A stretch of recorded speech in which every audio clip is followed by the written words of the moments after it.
So yung binabantayan nating low pressure area sa loob ng ating Philippine Area of Responsibility ay huling namataan sa laing 710 km east ng Itbayat, Batanes. Nananatili na mababa ang tsansa nito na maging isang ganap na bagyo. Pero dahil sa trough nitong low pressure area, ay asahan natin na magiging maulap ng panahon na may kasamang kalat-kalat na pag-ulan dito sa eastern section ng na rin dito sa Northern Samar. Samantala, southwest monsoon pa rin or hanging habagat ang nakakaapekto dito sa western section ng Southern Luzon, Visayas at Mindanao. Kaya't asahan natin bukas or hanggang mamaya na magiging maulap ang panahon na may kasamang kalat-kalat ng pag-ulan dito sa Metro Manila, Mimaropa, Zambales, Bataan, Western Visayas, Bangsamoro, pati na rin dito sa Zamboanga Peninsula. Para naman sa nalalabing bahagi ng ating bansa, asahan natin ang generally fair weather pero may mga tsansa pa rin ng localized thunderstorm sa hapon at sa gabi. Dako naman tayo sa magiging panahon natin bukas dito sa Luzon.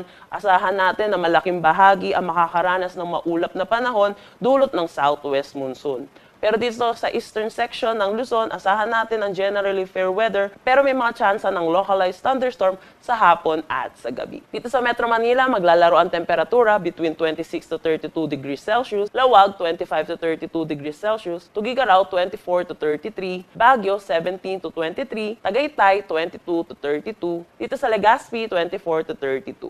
Samantala, dito naman sa Calayan Islands at Puerto Princesa, maglalaro ang temperatura between 25 to 32 degrees Celsius. Para naman bukas dito sa Visayas, asahan natin na ang buong Kabisayaan ay makakaranas ng maulap na panahon. Pero dahil pa rin sa southwest monsoon. Dito rin sa Zamboanga Peninsula ay makakaranas din sila ng maulap na panahon na may kasamang kalat-kalat na pag-ulan.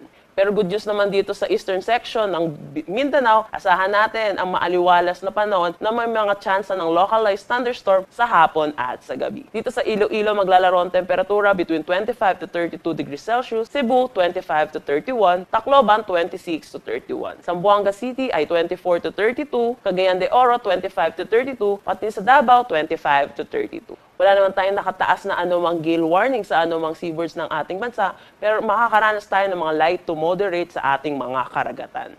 Para naman sa magiging panahon natin dito sa mga piling syudad sa mga susunod na 3 araw, asahan natin dito sa Metro Manila, Legazpi at Metro Cebu, by Thursday makakaranas tayo ng maulap na panahon na may mga kalat-kalat ng pag-ulan dulot ng southwest monsoon.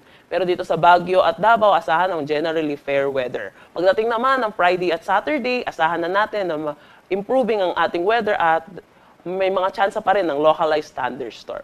Dito sa Metro Manila, maglalaro ang temperatura between 25 to 33, Baguio City 17 to 24, Legazpi 24 to 33, Metro Cebu 25 to 32, at Metro Davao 24 to 32.